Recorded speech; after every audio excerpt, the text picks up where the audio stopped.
శ్రీమాత్రే నమః. అందరికీ నమస్కారం అండి.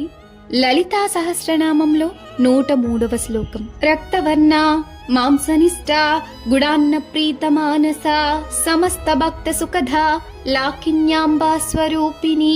భావం: ఎర్రని రంగులో ప్రకాశించేది, మన శరీరంలోని మాంసము అనే ధాతువును రక్షించేది, బెల్లముతో వండిన అన్నం అంటే ఎంతో ఇష్టపడే మనసు కలది, తనను నమ్ముకున్న భక్తులందరికీ సుఖశాంతులను ఇచ్చేది, మణిపూరా చక్రానికి అధిదేవత అయిన లాకిని అనే తల్లి రూపంలో ఉన్నది. ఒక్క క్షణం ఊహించండి. ఒకసారి ఇద్దరు అన్నదమ్ములు చిన్న విషయానికి గొడవ పడ్డారు.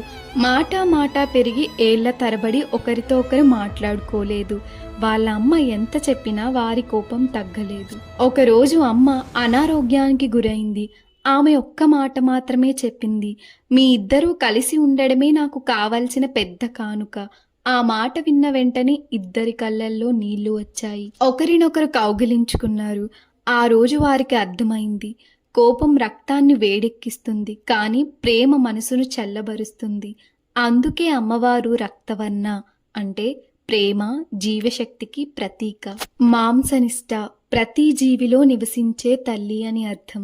గుడాన్న ప్రీత మానస తల్లికి విలువైనది, ఖరీదైనది నైవేద్యం కాదు, ప్రేమతో సమర్పించిన చిన్న కానుక కూడా.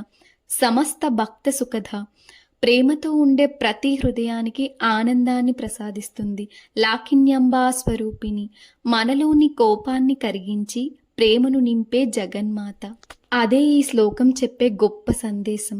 మనిషిని గొప్పవాడిని చేసేది బలం కాదు, ప్రేమతో నిండిన హృదయం. దేవికి కావలసింది గొప్ప కానుకలు కాదు, ప్రేమతో నిండిన మనసు. కోపంను దూరం చేస్తుంది, ప్రేమతో కలుపుతుంది. శ్రీమాత్రే నమః.